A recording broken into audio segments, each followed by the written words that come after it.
All right, guys. So, Trump apparently lost it over on his app Truth Social, specifically over Liz Cheney. So, Mediaite here says Trump freaks out over possible criminal charges by blasting, quote, warmongering and despicable human being Liz Cheney.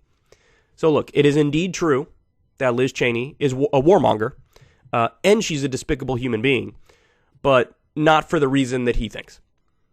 He thinks she's despicable because she's against the attempted coup that he tried to do. No, that would be the one redeeming thing about her, and I do mean one, because there's no others. Anyway, let's continue here. Former President Donald Trump appears to be in a dark place. The evidence, a July 4th message he sent via his social media platform Truth Social, in which he went all caps. That's just a random Tuesday for Trump. And hit out at January 6th committee member Representative Liz Cheney.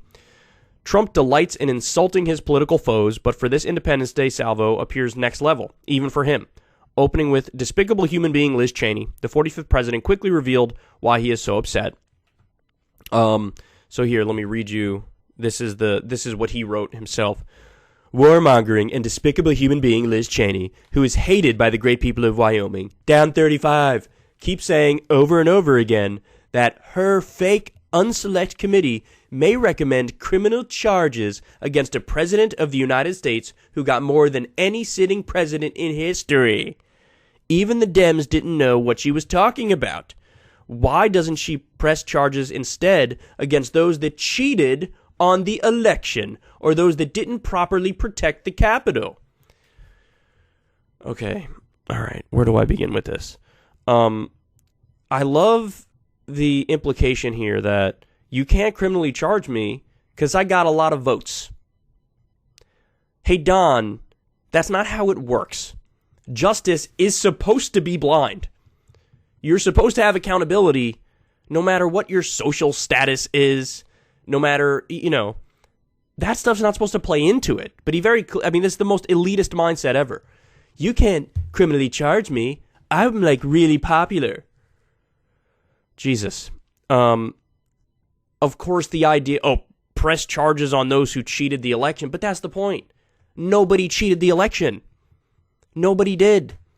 I don't know. They never answer for the basic fact that there were over 60 court cases and they lost almost everyone. You had your day in court, bro, and you got draxed. So what more do you want? And he says, well, why aren't you charging the people who didn't properly protect the Capitol? Well, hold on. Didn't you want them to not properly protect the Capitol? Weren't you on the side of the people who were doing the riot and you wanted law enforcement to stand down? So why would you have those people charged? They did the thing that you wanted them to do, which they weren't able to hold it back. I mean, this guy. Okay. What could have possibly raised Trump's ire? According to the Associated Press, Cheney believes criminal referrals to the Department of Justice could soon follow. The committee has been intensifying its years-long investigation into the January 6th attack and Trump's efforts to overturn the 2020 presidential election. The next hearings will aim to show how Trump illegally directed a violent mob toward the Capitol on January 6th and then failed to take quick action to stop the attack once it began. Over the weekend, Representative Liz Cheney, the committee's vice chair, made clear that criminal referrals to the Justice Department, including against the Republican former president, could follow. Okay, so now here's where I have to sort of pump the brakes a little bit for everybody. I'll believe it when I see it. Because even if they recommend charges, is that guaranteed? No, of course not. And the problem is, Donald Trump is a master at speaking out of both sides of his mouth. He's a master of walking that fine line between just the unethical and the illegal.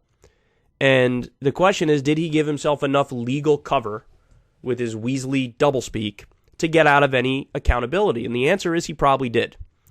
We all remember January 6th. We all remember what happened that day. We all know he did a speech prodding them to go and do what they did. But then we also know after he sat back and wanted it to succeed and didn't do anything as he had his fingers crossed, then he came out and said, all right, we love our law enforcement officers. It's time to go home in peace. But I understand why you guys are doing this and you're very special people. He was speaking out of both sides of his mouth. Everybody knows that. And so I just don't want... How many times have we seen this before? Oh, Trump's going to go down on this. Oh, he's going to go down on this. Oh, Mueller's going to take him out of the Oval Office in handcuffs. And it didn't happen. It didn't happen. And there's never been like a liberal democratic reckoning with that fact. And it reminds me of that old famous tweet of like, I'd love to see old Donnie wriggle his way out of this one. And then he gets out of it easy. And it's like, well, nevertheless. So I don't think we're really going to have any criminal, anything criminal come up here. I don't think he's going to be indicted. I don't think he's going to be criminally charged. But that doesn't mean that the January 6th committee isn't working politically. In fact, I think it is working politically. I think you are day by day chipping away at his 2024 prospects. Because, look, he's always going to have that strong base of 20%, 30% of the country that loves him no matter what. That's always going to be there. There's no doubt about it. He's a very polarizing figure. And part of the polarization is some people who love him like they've never loved anybody in human history. It is very cult-like in that respect. But you can't win with 20 or 30%. You just can't. And so, no Democrats in the country are left on Trump's team, when in 2016 he got 9% of Democrats to vote for him. So there are no Democrats left for Trump. Independents and moderates, gone. And even now, 20% of Republicans, 30% of Republicans are like, you know what, a little too much for me. And the entire Republican establishment has abandoned him. When before, they used to think, oh my God, Teflon Don, you can't cross him, he'll come after you, and then we'll be screwed. That spell is sort of breaking to one extent or another. Now, he's still the favorite for 2024 on the Republican side. He still does have a lot of sway. But the point is, it's being chipped away on a day-by-day basis the more this stuff comes out. They're throwing so much mud against the wall, and if any of it sticks, then, mission accomplished in a sense. So is this political theater? Absolutely it's political theater. But is it effective? Yeah, it is kind of effective. There's no denying that.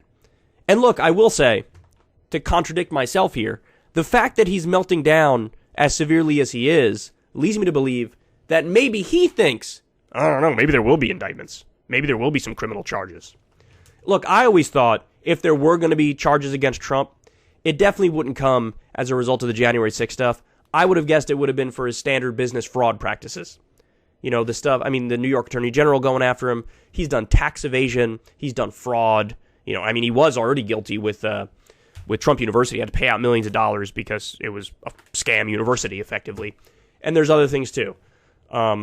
Tax cheat, he always overvalues the price of his properties when he's marketing it, but then when it's time to pay taxes, he reduces it sometimes more than 50%, so he pays a lower tax rate. And we're just getting started. He's stiffed workers a million times over. If he was going to get caught on anything, I thought it would be standard, run-of-the-mill, tax evasion, financial crimes, fraud, etc. But even that now I think is questionable. Even that's questionable. But will there be political consequences? On that, my answer is a very strong yes. So this is Liz Cheney is public enemy number one to Donald Trump. And he's going to keep going after her the more she keeps, leading that January 6th committee. And I would expect nothing different moving forward. Ever since Adpocalypse, when YouTube defunded all independent news and politics overnight, we haven't trusted them. We know they can pull the rug out from underneath us at any time.